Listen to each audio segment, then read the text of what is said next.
जय हिंद मेरे दोस्तों, स्वागत है आपका इस हमारे यूट्यूब प्लेटफॉर्म जीएस आयुष पर। आज हम लोग इस क्लास में 2025-26 का मॉडल पेपर सॉल्व करेंगे, जो एकदम नया मॉडल पेपर है। एकदम समझ लीजिए लीग मॉडल पेपर है। आप यहाँ से करके जाएंगे तो आपका एग्जाम में फिक्स है, आप 90 प्लस आपका आना ही आना है, क्योंकि ये एकदम लीग मॉडल पेपर, ये समझ लीजिएगा। देखिए 2025-26 का है, 2025-26 का ये हमारा मॉडल पेपर है।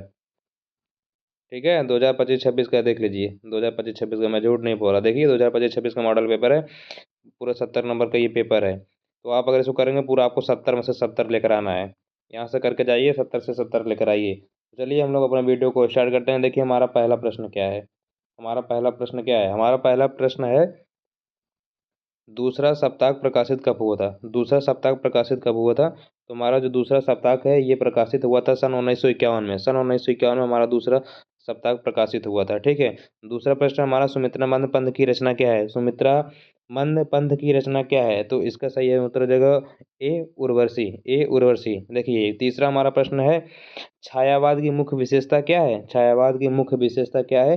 प्रकृति का मानवीकरण। प्रकृति का मानवीकरण ए है। प्रकृति का मानवीकरण ए है।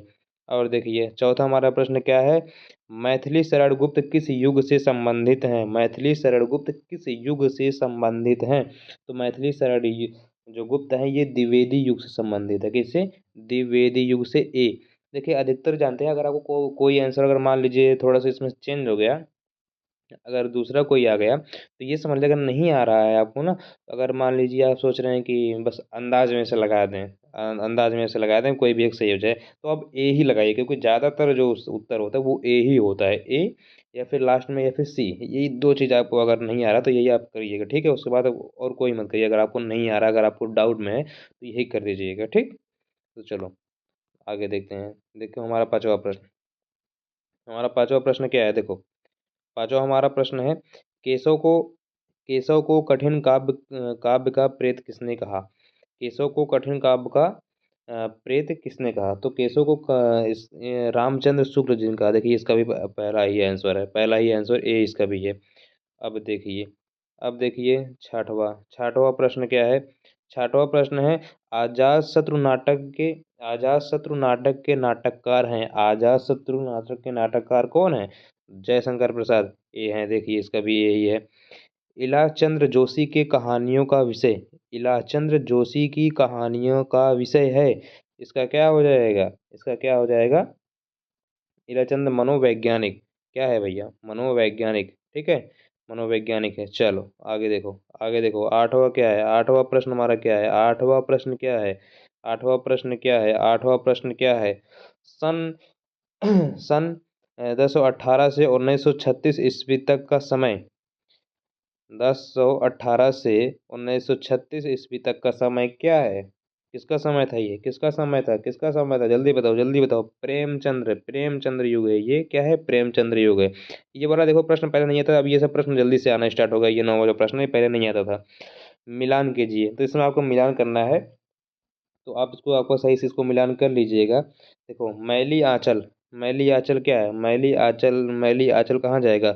मैली आंचल जाएगा, मैली आंचल जाएगा परेश्वर नाथ रेणु। परेश्वर नाथ रेणु ये इसमें चला जाएगा। ठीक है। चित्रलेखन कहाँ जाएगा। चित्रलेखन चला जाएगा भगवती चरण वर्मा। चित्रलेखन किसका है, भगवती चरण वर्मा। उसने कहा था, उसने कहा था क्या हो जाएगा इसका, चंद्रधार शर्मा गुलेरी। कफन, कफन किसका है भैया, इसको सब पता है, प्रेमचंद्र जी का है। तो आप इसमें से देख लीजिएगा कौन सा सही है। देखो पहला कहाँ गया है, ए का, पहला का हो जाएगा। फिर देखो दूसरा गाँव में गया है, तीसरा गाँव में। देखो यही उत्तर पहला ए इसका भी सही है। ए इसका भी उत्तर सही हो जाएगा। इसको इस तरह से आपको समझ को ओ एम आर में ऐसे ही गोला कर देना है। ठीक है। चलो आगे चलो भाई, आगे चलो, आगे चलो देखते हैं। तो मॉडल पेपर 70 में से 70 लेकर आना है पूरी तरह से। ठीक है, कोई भी बहाना नहीं, 70 में से 70 ही लाना है। चलो इसमें देखो, निम्नलिखित में से उपन्यास है। निम्नलिखित में से उपन्यास कौन है। इसमें से उपन्यास कौन है। तो इसका हमारा सही, देखो उपन्यास कौन है। सेवा सदन ये भी उपन्यास है। सेवा सदन भी उपन्यास है। विराट की पद्मिनी ये भी हमारा उपन्यास ही है। चित्रलेखन ये भी हमारा उपन्यास भी है। तो इसका सही उत्तर क्या हो जाएगा, सी। सी सी इसका हमारा सही उत्तर है। ठीक है। चलो 11वां का क्या है, करुड़ रस का अस्थाई भाव क्या है, करुड़ रस का अस्थाई भाव, करुड़ रस का अस्थाई भाव। रस आप जरूर याद कर लीजिएगा, रस पेपर में फिक्स है, 100% है, रस छंद आएगा। रस छंद आप जरूर याद करके जाइए, रस छंद आप जरूर याद करके जाइए। चलो अभी आगे मिलेगा भी। तो देखो करुड़ रस का अस्थाई भाव क्या है, करुड़ रस का अस्थाई भाव हमारा शोक है। ठीक है, चलो आगे चलें। आगे देखो, आगे देखो, 12वां प्रश्न हमारा। 12वां प्रश्न क्या कह रहा है, 12वां प्रश्न क्या कह रहा है, 12वां प्रश्न कह रहा है, सोहत ओढ़े पीत पट श्याम सलोने गात, मनो नील मणि शैल पर आतप परयहु प्रभात। उपर्युक्त पंक्ति में कौन सा अलंकार है। देखो इसमें अलंकार पूछा है, 12वें में अलंकार पूछा है, तो इसमें कौन सा भैया अलंकार है, इसमें उपमा अलंकार है, इसमें उपमा अलंकार है। ठीक है, चलो 13वां देखो, 13वां प्रश्न क्या कर रहा है, यह एक सममात्रिक छंद है, इसमें 4 चरण होते हैं, प्रत्येक चरण में 11 से 13 के विराम से 24 मात्राएं होती है। किस छंद का लक्षण है, ये किस छंद का लक्षण है, ये किस छंद का लक्षण है भाई, किसका लक्षण है ये, ऐसा लक्षण किसका हो सकता है, ऐसा लक्षण दोहा का हो सकता है। ठीक है, ऐसा लक्षण हमारे दोहा का है। चलो आगे देखो, आगे देखो हमारा 14वां प्रश्न क्या है। 14वां प्रश्न है, प्रहार शब्द में किस उपसर्ग का प्रयोग किया गया है। प्रहार शब्द में किस उपसर्ग का प्रयोग किया गया है, तो इसमें हमारा प्रा का किया गया है, ये है इसमें हमारा प्रा का इसमें उपसर्ग प्रयोग किया गया है हमारे प्रहार में। ठीक है, चलो 5वां प्रश्न, 15वां प्रश्न क्या है, 15वां प्रश्न है हमारा, पंचतंत्र में कौन सा समास है, पंचतंत्र में कौन सा समास है, पंचतंत्र में तत्पुरुष समास है, सी। सी हमारा यही इसमें समास हो जाएगा, किसमें, पंचतंत्र में तत्पुरुष समास है। ठीक है, इसका हमारा सही उत्तर हो जाएगा सी। चलो 16वां प्रश्न देखो, 16वां प्रश्न क्या कह रहा है, अर्थ के आधार पर वाक्य के कितने भेद हैं, अर्थ के आधार पर वाक्य के कितने भेद हैं, अर्थ के आधार पर वाक्य के कितने भेद होते हैं, अर्थ के आधार पर वाक्य के 6 भेद होते हैं, 6 भेद होते हैं, इसका सही उत्तर हो जाएगा सी। ठीक है, और 17वां प्रश्न क्या है, आंसू का तत्सम रूप क्या है, आंसू का तत्सम रूप क्या है, तो आंसू का तत्सम रूप क्या है, डी हो जाएगा आंसू। ठीक है, ये हो जाएगा हमारा डी, डी हमारा इसका सही आंसर हो जाएगा। ठीक है, चलो 18वां प्रश्न देखो, 18वां 19वां 20वां। 18वां प्रश्न क्या है, कर्मवाच्य में प्रधानता होती है, कर्मवाच्य में प्रधानता होती है, कर्मवाच्य में किसकी प्रधानता होती है, कर्मवाच्य में कर्म की प्रधानता होती है। जब कर्म बोल दिए तो कर्म की ही प्रधानता मान लो, तो कर्मवाच्य में कर्म की प्रधानता होगी। ठीक है, 100% उसको याद करके जाना। चलो देखो, अब क्या कर रहा है 19वां प्रश्न, ताभ्य शब्द में वचन और विभक्ति है, ताभ्य शब्द में वचन और विभक्ति है, ये संस्कृत का प्रश्न आ गया है। इसमें कौन सा हमारा सही हो जाएगा, चतुर्थ विभक्ति बहुवचन, चतुर्थ विभक्ति बहुवचन हो जाएगा इसका। ठीक है, डी है इसका उत्तर जाएगा। और 20वां क्या है, निम्नलिखित शब्दों में सर्वनाम है, निम्नलिखित शब्दों में सर्वनाम है, इसमें कोई, कोई भी एक ये सर्वनाम होता है। ठीक है, इसका सही है। अब हमारा बहुविकल्पी पूरी तरह से कंप्लीट हो गया। चलो आगे देखते हैं, आगे क्या क्या है। अब देखो, वर्णनात्मक प्रश्न खंडवा, वर्णनात्मक प्रश्न खंडवा है, आपको ऐसी पूरी एक मिलेगी, गद्यांश मिलेगा, उसके बाद आपको दे देंगे कि उपयुक्त गद्यांश का संदर्भ लिखिए। देखिए इसमें लिखा गया है, विभिन्न भिन्न धर्मों के मानने वाले भी जो सारी दुनिया के सभी देशों में बसे हुए हैं, यहाँ भी थोड़ी थोड़ी संख्या में पाए जाते हैं, और जिस तरह यहाँ की बोलियाँ की गिनती आसान नहीं, उसी तरह यहाँ भिन्न भिन्न धर्मों के संप्रदायों के भी गिनती आसान नहीं। इन विभिन्नताओं को देखकर अगर अपरिचित आदमी घबरा कर कह उठे कि यह एक देश नहीं अनेक देशों का एक समूह है, यह एक जाति नहीं अनेक जातियों का एक समूह है, तो इसमें आश्चर्य की बात नहीं, क्योंकि ऊपर से देखने वाले को जो गहराई में नहीं जाता, विभिन्नता ही देखने में आएगी। तो देखिए पहला प्रश्न हमारा क्या कह रहा है, ये देखो हमारा पहला प्रश्न क्या कह रहा है, उपर्युक्त गद्यांश का संदर्भ लिखो। तो उपर्युक्त गद्यांश का इसमें संदर्भ लिखना है, तो संदर्भ क्या है इसका आपको बता दे रहा हूँ, इसका आपको लास्ट में शॉर्ट वीडियो में मेरे चैनल में जाइएगा, आपको इस चैनल का पूरा जो वर्णात्मक प्रश्न है इसका पूरा हल एक शॉर्ट वीडियो में आपको पूरा मिल जाएगा, तो वहाँ से आप देख लीजिएगा। तो उपर्युक्त गद्यांश का संदर्भ क्या है, तो यह तो देखिएगा संदर्भ आप ऐसे लिखेंगे, यह गद्यांश भारतीय संस्कृति की विविधता और एकता को दर्शाता है। इसका यह संदर्भ हो जाएगा, इसका यह संदर्भ हो जाएगा। ठीक है। अब देखिए इसमें क्या लिखा गया है, लेखक ने भारतीय संस्कृति को अनेक देशों का समूह क्यों कहा है, तो क्योंकि क्योंकि भारत में अनेक धर्म, भाषाएं, जातियां और परंपराएं पाई जाती हैं, जिससे बाहरी व्यक्ति को यह विभिन्न देशों का समूह प्रतीत होता है। इसका ये हमारा उत्तर हो जाएगा सी का। अब देखो रेखांकित अंश की व्याख्या कीजिए। देखिए यहाँ पर रेखांकित अंश, यहाँ पर देखिए जो जो ये रेखा किया गया है, जो ये रेखा किया गया है, इसको आपकी व्याख्या करना है। इसको आपको व्याख्या करेंगे तो ये सबसे ज़्यादा व्याख्या का ही नंबर मिलेगा। तो आपको व्याख्या क्या कहा देखो, तो आप देखिए इन विभिन्नता को देखकर अगर अपरिचित आदमी घबरा उठे तो इसकी व्याख्या मैं आपको बता दे रहा हूँ।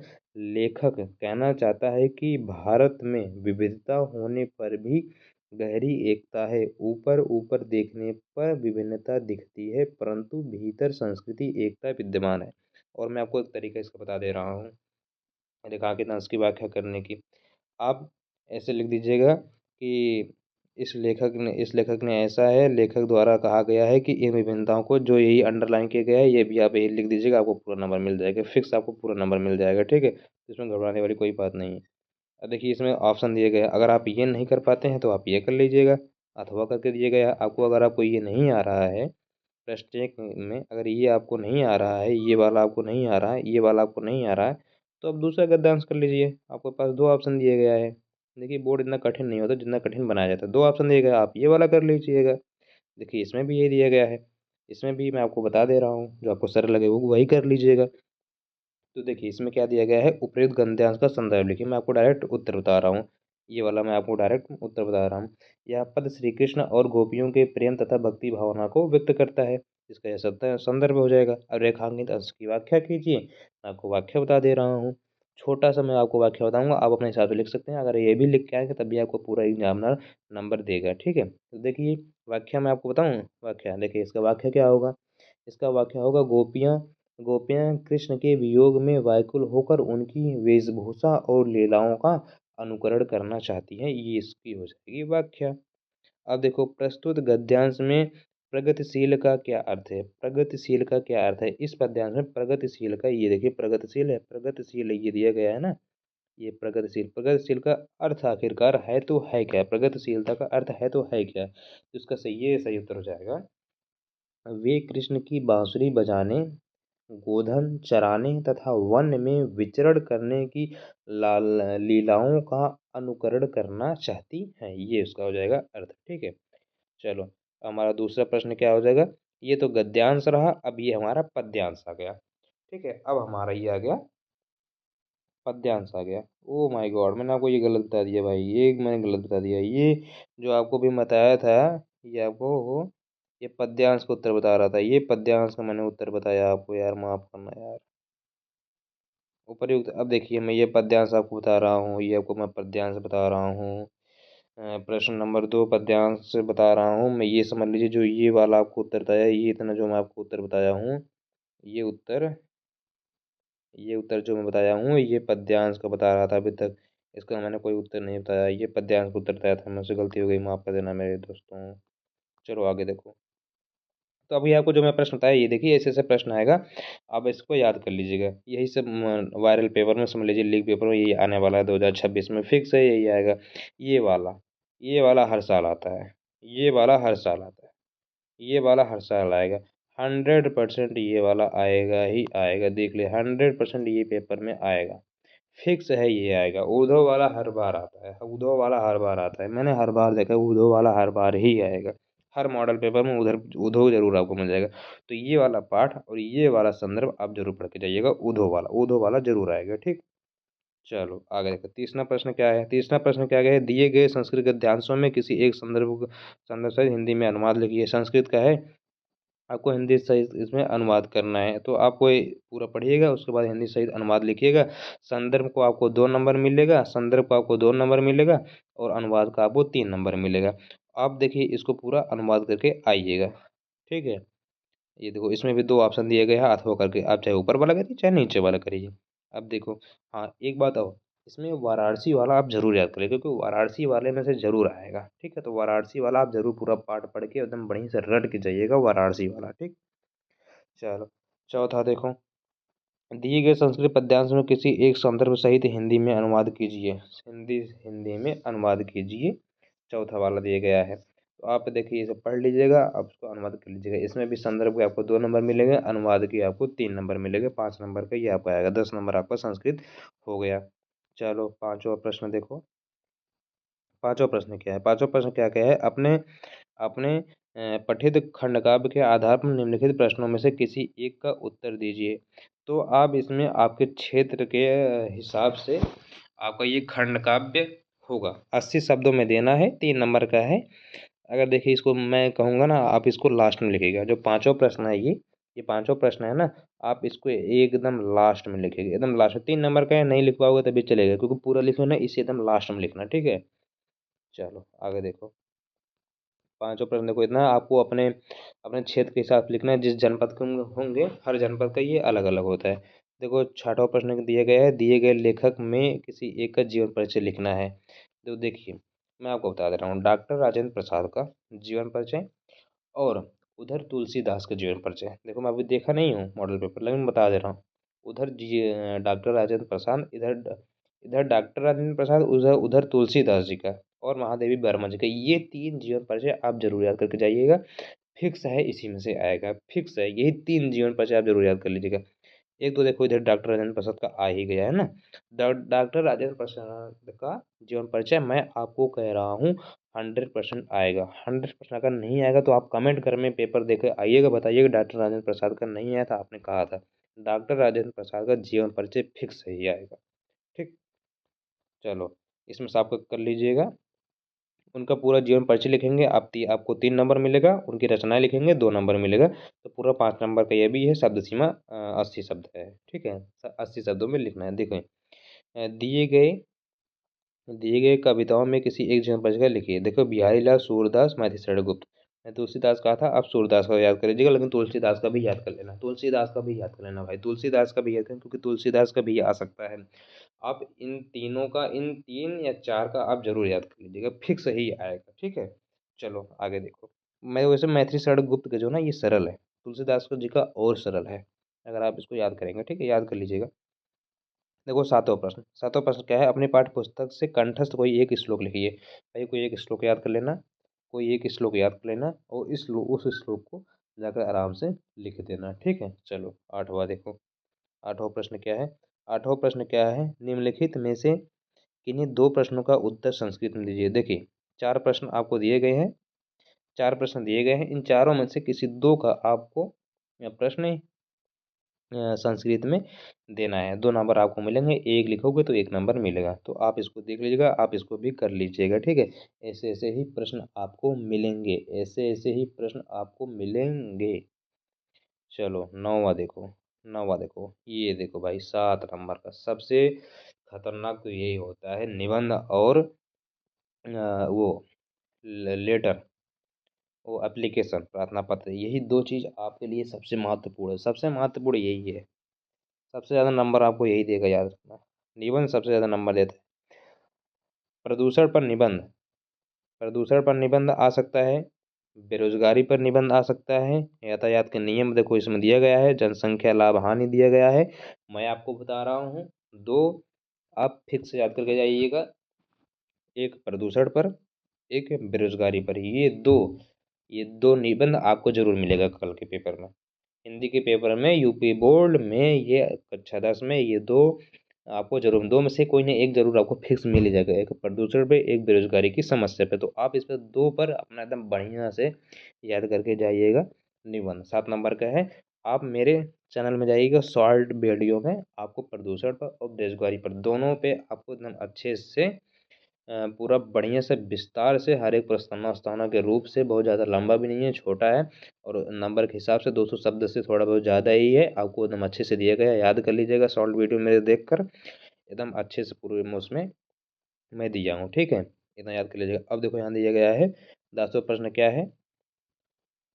10वां प्रश्न भी देख लो भाई, देख लो। 10वां प्रश्न क्या गया है? उत्तर मध्य रेलवे को एक ऐसा शिकायत पत्र लिखिए। देखो शिकायत पत्र लिखिए, अगर नहीं लिख पा रहे हैं शिकायत पत्र तो अपनी रुचियों का उल्लेख करते हुए अपने मित्र को पत्र लिखिए। तो ये 2 पत्र आता है। और एक पत्र और आ सकता है, वो होता है कि अपने क्षेत्र के जो क्षेत्र के अधिकारी होते हैं सब पर स्वच्छता पर एक पत्र लिखो ताकि वो साफ सफाई करवा सकें। तो ऐसा ही आता है। तो मैं आपको ये शिकायत पत्र को जो है ना इसका भी एक दे दूंगा, और मैंने वैसे भी अपने शॉर्ट वीडियो में भी पत्र का भी जो इम्पोर्टेंट पत्र है उसको भी किया हूँ, तो आप उसको भी देख लीजिएगा। तो उम्मीद करता हूँ आप अपने पेपर में अच्छा नंबर स्कोर करेंगे, अच्छा से अच्छा नंबर स्कोर करेंगे। तो अगर आपको ये वीडियो अच्छी लगी हो तो हमारे चैनल को सब्सक्राइब कर दीजिएगा, और अपने कक्षा 10 के सभी दोस्तों के पास शेयर कर दीजिएगा। अगर पेपर देकर आइएगा, अगर जो नहीं आएगा इसमें से मुझे आप बताइएगा, ठीक है। और ऐसे ही और सारे पेपरों को हल करने के लिए हमारे चैनल को सब्सक्राइब कर लीजिएगा। मैं सारा मॉडल पेपर अच्छे से पूरा विस्तार से सॉल्व करूँगा, और उसका उत्तर भी कहाँ मिलेगा कहाँ नहीं मैं आपको पूरा सब कुछ बता दूंगा। तो ये वीडियो अपने सभी कक्षा 10 के दोस्तों के पास शेयर कर दीजिए जो बोर्ड एग्जाम देने जा रहे हैं। तो हमारे चैनल को सब्सक्राइब करना ना भूलिएगा। जय हिंद मेरे दोस्तों, बाय, लव यू।